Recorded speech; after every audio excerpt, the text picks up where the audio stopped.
In terms of genocide, genocide entered the U.S. policy realm in an overt way with this National Security Memorandum 200 by Kissinger in the 1974-75 period, which said that if you have population growth in third world countries, they will compete for the limited natural resources that the U.S. intends to monopolize. I attended the food conference, the World Food Conference of the Food and Agricultural Organization in Rome in December of 1974, which was attended by Kissinger. And I put out some leaflets at this FAO conference in Rome in late 1974. And in response to that, the UN bureaucracy kicked me out of the conference, not for disrupting anything, but simply by pointing out the obvious implications of what was going on.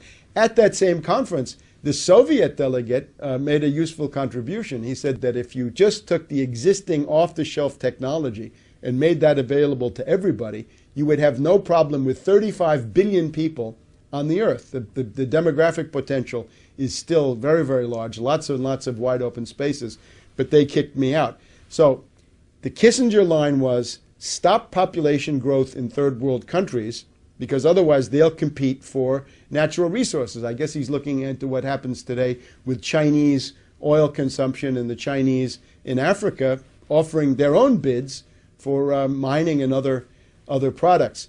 The other thing to stress is under Carter, and in particular under Secretary of State Edmund Muskie, you had Global 2000 and Global Futures. And that is the real watershed of making genocide, population reduction, euthanasia, population control into the dominant ideology of the U.S. government, the foreign policy establishment, and the State Department. Global 2000 and Global Futures enacted under Muskie are really the turning point, after which U.S. policy in the developing sector is no longer development, but it's rather population control, population reduction with strong genocidal overtones. A key moment is 1968 with the foundation of the Club of Rome, Aurelio Pace and Alexander King. The Club of Rome is a group of old fascists, for want of a better word. Aurelio Pace was the most prominent guy. He had been a fascist for Mussolini in the Balkans during World War II, done all manner of crimes there. Alexander King once admitted that the whole purpose of the ecological movement was to stop the economic development of the third world and make sure that there would be fewer brown and black people in the world, because this was a problem for the Anglo-Saxon master race, the way he looked at it.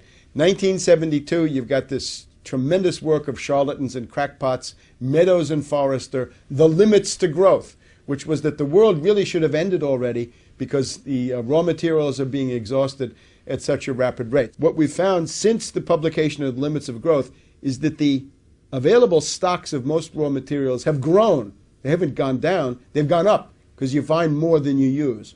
And that, I think, that would be even more clear if this process were not sabotaged. Forced sterilization, compulsory abortion, forced vasectomy, birth licenses, subcutaneous implants, all kinds of compulsory, obligatory methods. You can kill more people with economic means than you can with military means. Robert McNamara did his best to escalate Vietnam. Robert McNamara killed more people at the World Bank than he ever did at the Pentagon.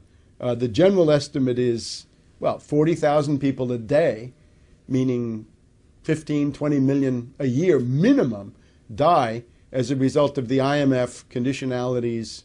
They die of starvation, malnutrition, and diseases like diarrhea that can be cured for a few pennies. So that's the cost of the IMF-based system is already in the neighborhood of 20 million dead per year. And again, 40,000 per day, and that's an old figure.